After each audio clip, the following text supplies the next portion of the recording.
And I'm now joined by Andreas Krieg from the School of Security Studies at King's College London. Now, what's your assessment of the state of Hamas military structures at this point in the Israeli campaign?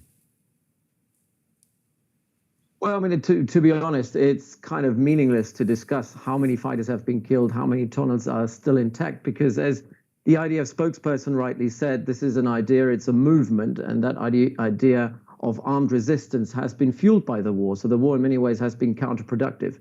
The estimates that the US intelligence has published suggest that maybe around a third of the tunnels were destroyed, but we're looking at 500 kilometers of tunnels. A third of them being destroyed means it's not really strategically viable in terms of making a difference on the ground.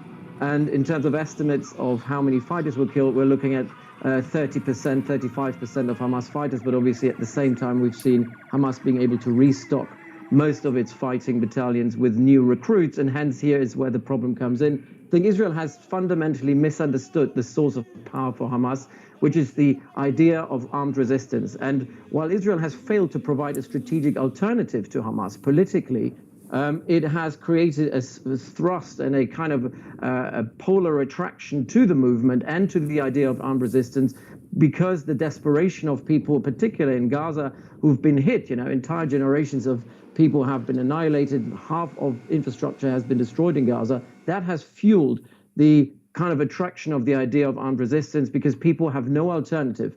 And if before the 7th of October, Israel had any sort of idea or any prospect of potentially working with Palestinians, that prospect has now disappeared. Palestinians will now, when left with a choice between Israel and Hamas, will side with the Hamas, not because they like it, but because Israel is the worst of two choices. Now, how unified is Hamas? Are there differences between the leadership in Gaza and leaders in exile, for example? Oh, absolutely. So we've seen that from the beginning. The leaders, in particular in Qatar and also in Egypt, or in Lebanon, have very little in terms of popular support on the ground, because they've been out of the picture for many years. They have been living quite comfortably, while the leadership on the ground, particularly Dive and Sinwar, have been embedded more or less within the population on the ground, even if they're underground. But for the most part, they have actually provided a degree of attraction to people in Gaza in a way that people in exile have not. And that's kind of the difficulty. So negotiating with Hamas in Qatar, for example, doesn't necessarily mean that what is agreed will be one-to-one translated to what's going on the ground, because there's been disruption within the movement as a whole. Now, you've touched upon this, but how much support does Hamas really have among the civilian population in Gaza and also in the West Bank? So here, again, very difficult to have opinion polls in times of war. What we do see is a slightly different picture between the West Bank and Gaza. Obviously, people in Gaza are suffering extremely. I mean, this is one of the worst, if not the worst, humanitarian situation anywhere in the world. And while it is being caused by Israeli bombs and Israeli destruction, there are a lot of people in Gaza who are saying the root cause of that, at least, is the 7th of October for now. As such, there's a lot of people in Gaza who are blaming Hamas.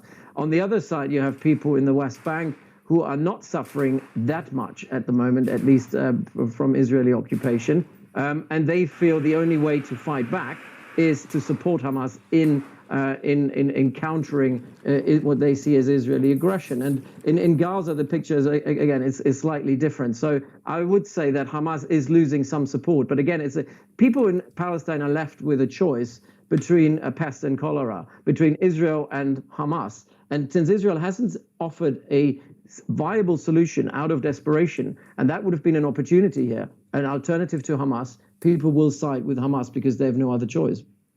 Now, if the total defeat of Hamas is not possible, what is the alternative for the IDF then?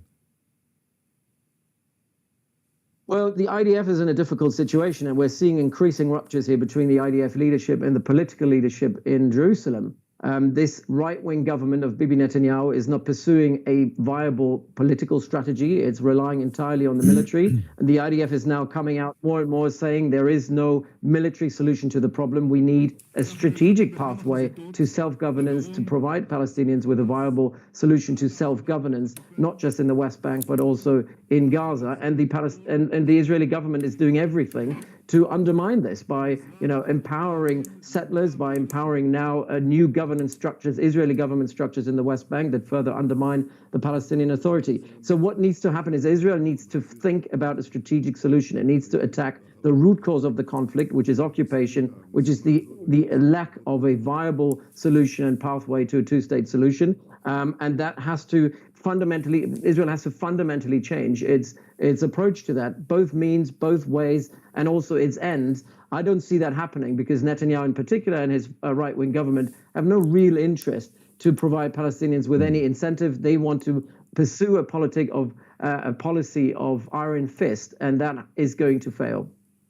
Andreas, Krieg there, King's College London, thank you very much.